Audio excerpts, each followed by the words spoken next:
Time travel in B series. Now, this is not really the sort of video that we normally do on this channel. This series is probably going to be very boring, but because this is probably the most difficult thing I've ever had to write, and I don't want it to be forgotten along with the graveyard of other things I've written, so here it is! Time travel in B series.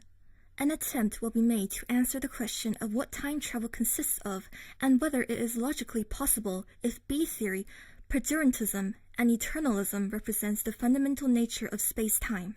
Different types of forward and backward time travel will be considered. I will be arguing that forward time travel seems possible, whereas the list of concerns in backwards time travel makes its plausibility doubtful. Entities that experience change slower than the rate of change in entities of the same type are going to be called boring forward time travelers. Entities that change slower than they would have if something had not happened to slow down their rate of change are going to be called mediocre forward time travelers.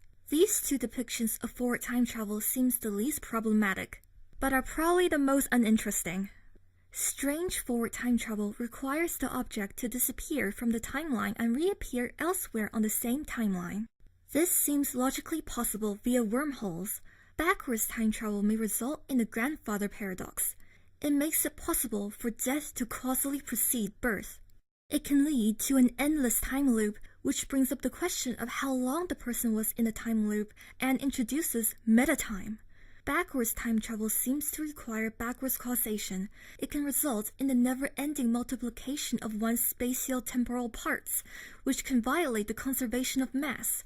The identity of indiscernibles might also be a concern for backwards time travel, since every generated copy of the time traveler's spatio-temporal slices share the same properties.